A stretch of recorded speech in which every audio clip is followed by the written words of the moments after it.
여러분 안녕하세요. 문유미입니다. 기독교와 세계 문명 6번째 시간, 오늘 여러분과 함께 달라도 괜찮아 라는 제목으로 차별의 문제에 대해서 한번 이야기를 나눠보려고 합니다. 어떤 온라인 커뮤니티에 올라온 초등학교 선생님의 글을 본 적이 있습니다. 아이들이 서로 엘사라고 하길래 영화 캐릭터 이름인 줄 알았는데 영구 임대 아파트, 엘모 아파트에 사는 아이를 줄인 말이라네요. 빌라에 사는 거지라는 뜻으로 빌거라는 말을 쓰고 기초생활수급자를 줄여서 기생수라고도 불러요. 네, 여러분, 아이들이 쓰는 이 말에서 보이듯이요, 주거 형태에 따라서 계급을 구별짓는 이 문화가 좀처럼 사라지지 않는 것 같습니다. 사실 아이들이 그 장난처럼 쓰는 말이지만 여기는 분명 어른들의 빈자 혐오가 그대로 담겨 있습니다. 그럼에도 불구하고 어떤 댓글에는요, 내 돈 들여서 맹모삼천지교 하겠다는데 뭐가 문제냐 라는 내용도 적혀 있었습니다. 경제 능력에 따라서 계급을 나누고 가정 형편이 비슷한 사람들끼리 어울리는 게 서로 편하고 또 이제 당연하다라는 그 풍조가 드러나는 대목이라고 생각합니다. 단순히 이제 그들끼리의 공동체를 만드는 걸 넘어서서 나보다 덜 가진 자를 향한 차별이 우리 사회 곳곳에서 좀 드러나고 있는 것 같습니다.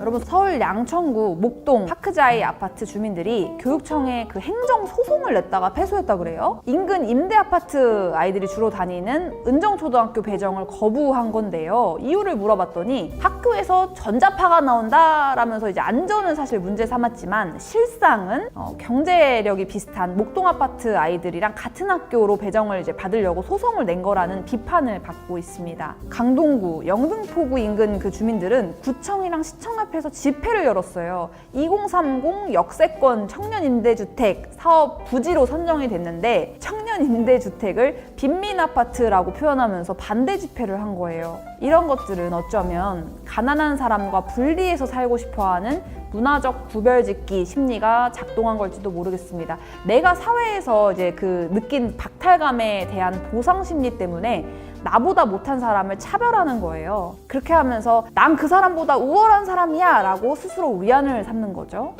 그런 기제가 발동돼서인지 왜인지 한국 사회는 여전히 위계 질서가 공고하고요. 그에 따른 차별 또한 여전합니다. 명문대 입학, 대기업 취업, 강남 거주 같은 것들이요.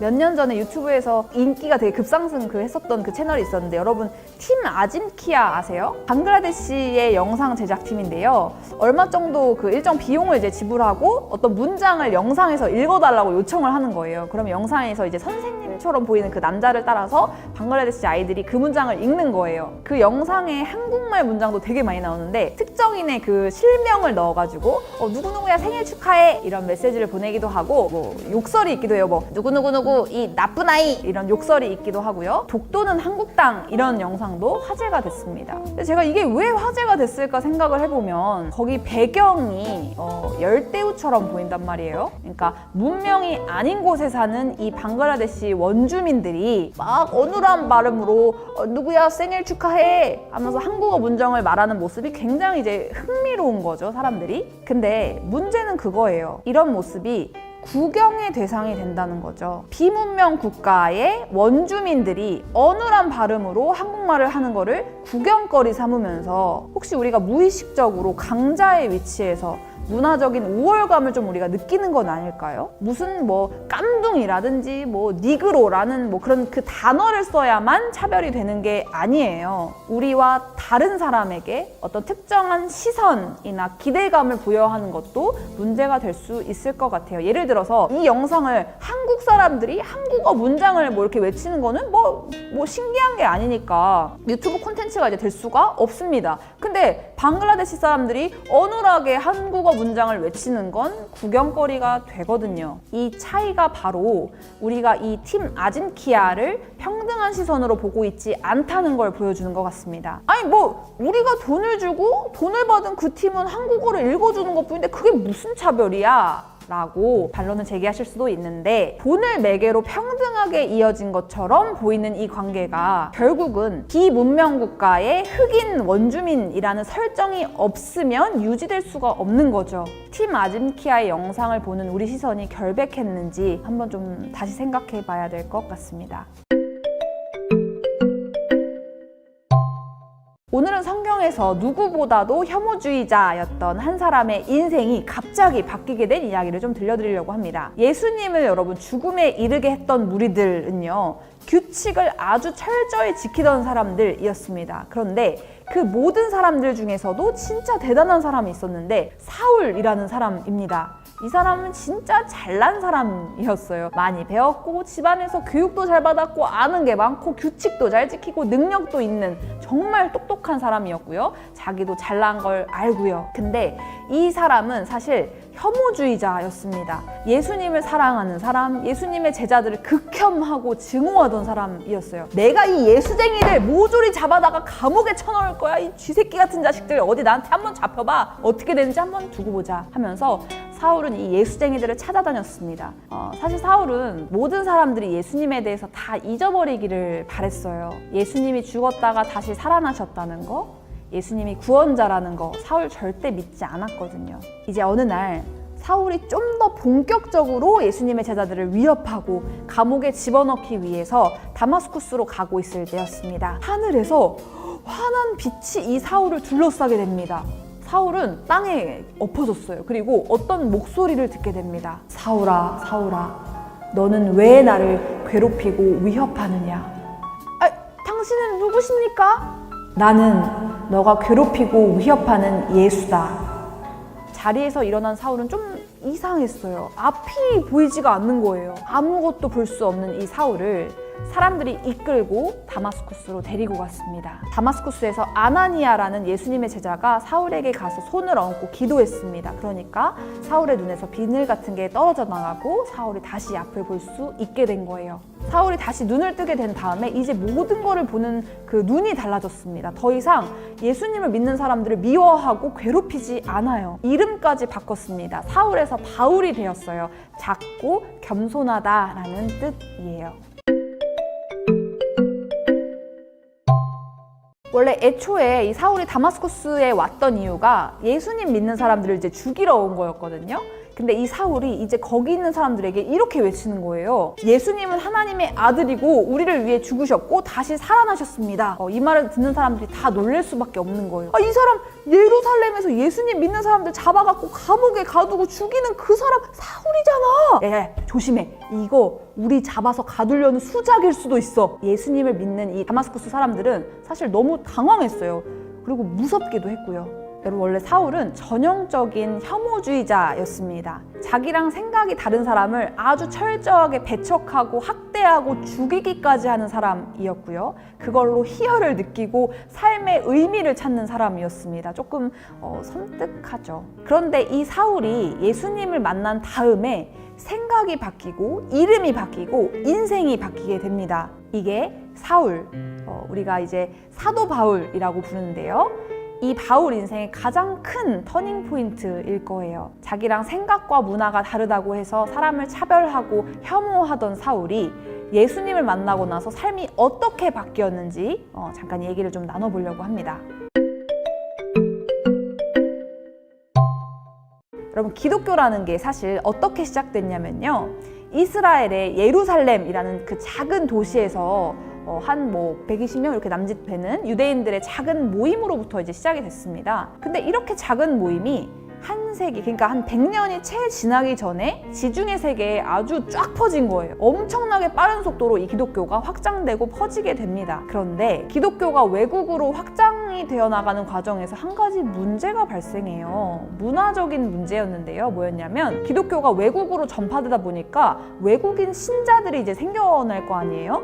당연히 생겨났죠. 외국인 신자들이. 문제는 기독교의 처음 시작이 유대인들의 종교였다는 거예요. 외국 사람들이 이제 그 기독교 신자가 될 때 당시 유대인들이 지키던 이 문화적인 또 종교적인 전통들을 지키도록 이제 그 외국인 신자들에게 요구를 해야 되냐 말아야 되냐 하는 게 이제 문제였습니다. 예를 들면 외국인들도 유대인들처럼 할례를 받아야 하냐. 두 번째, 유대인들이 먹지 않는 음식은 외국인들도 못 먹게 해야 되냐. 세 번째, 유대인들이 지키는 종교적인 기념일들을 외국인들도 이제 지키도록 해야 되냐. 네 번째, 외국인들도 유대인들처럼 옷을 입어야 되느냐. 이제 그런 문제들인 거예요. 여기에 대해서 유대인들 사이에서도 의견이 이제 갈렸습니다. 어떤 사람들은 야, 뭔 소리야. 외국인 기독교 이 신자들도 당연히 기독교인이 되려면 우리 유대인들의 전통을 따라야지. 봐주면 안 돼. 라는 보수 강경파의 이제 입장이 있었고요. 아니, 그건 우리 유대인들 얘기고 외국인들은 굳이 뭐 그렇게 할 것까지는 없지. 그런 건 좀 봐줘도 돼. 라는 진보 온건파의 입장이 있었습니다. 이 온건파의 대표 주자가 바로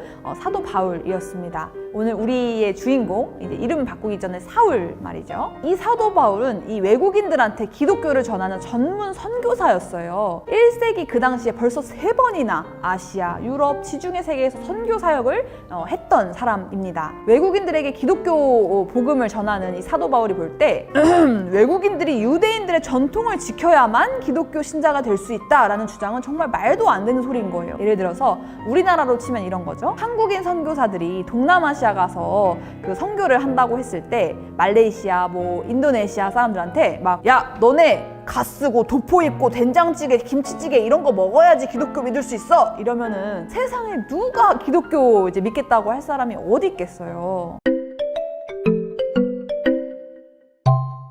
이런 문제로 보수 강경파랑 진보 온건파가 이제 대립을 하고 있던 어느 날 베드로라는 예수님의 제자가 환상을 하나 봅니다. 슝슝슝 하고 하늘에서 보자기가 하나 슉 내려오는 거예요. 그 속을 가만히 들여다봤더니 그 안에 짐승들, 곤충들이 잔뜩 들어있는 거예요. 그런데 그것들은 사실 유대인들의 종교법에서 아주 부정한 것들이었단 말이죠. 베드로가 아주 깜짝 놀라가지고 어째서 이런 부정한 것들이 내 눈에 보이는 거야. 진짜 불결하게. 이렇게 이제 찝찝해하고 있는데 하늘에서 소리가 들려오는 겁니다. 베드로야, 이것들을 잡아먹어라. 베드로가 깜짝 놀라서 대답합니다. 하나님 안 돼요. 이것들은 우리 유대인들이 먹을 수가 없는 더러운 것들이잖아요. 제가 이런 거 어떻게 먹어요? 그 말을 듣고 하나님께서 이렇게 대답합니다. 베드로야, 내가 깨끗하다고 한 것을 너가 더럽다고 하지 말아라. 그래요. 이게 아주 중요한 말입니다. 이 바구니 속에 들어있는 이 부정한 짐승, 곤충들은 이방인들을 의미해요. 이제 그 당시에 유대인들은 이방인들을 부정하다고 생각했거든요. 그런데 내가 깨끗하다고 한 것을 너가 더럽다고 하지 말아라 하신 하나님 말씀은 이제 이방인들을 부정하게 생각하지 말라라는 겁니다. 지금 유대인들이 결론을 이제 못 내리는 문제가 외국인들이 기독교 복음을 받아들일 때 유대인들의 법을 지키라고 할 거냐 말 거냐 이제 하는 거라고 제가 말씀드렸잖아요. 바로 그 시점에 하나님께서 그 당시 교회 수장격인 베드로에게 이런 환상을 보여주시면서 그 문제에 대해서 결론을 내주신 거죠. 이제 더 이상 외국인들에게 유대인들의 법을 지키라고 할 필요가 없다는 거예요. 기독교는 더 이상 유대인들의 전유물이 아니라는 거죠. 애초에 기독교는 유대인들의 독점물이 아닙니다. 그러니까 더 이상 유대인들의 법을 가지고 사람들이 하나님께 오는 진입장벽을 세우지 말라라는 겁니다. 이렇게 성경에서 아주 중요한 이슈가 바로 나와 다름, 우리와 다름을 어떻게 생각하고 대할 것이냐 하는 겁니다. 그리고 이 다름의 문제는 21세기 우리에게도 정말 중요한 이슈입니다. 요즘 이런 말 많이 하죠. difference와 wrong을 잘 구분해서 사용해야 된다. 맞습니다. 여러분, 다르다는 거 그리고 틀리다는 거는 완전 다른 말이죠. 다른 것이 틀린 것은 아닐 거예요. 그래서 사실 틀린 그림 찾기라는 말도 사실은 틀린 말입니다. 틀린 그림이 아니라 다른 그림이라고 해야 되는 거잖아요.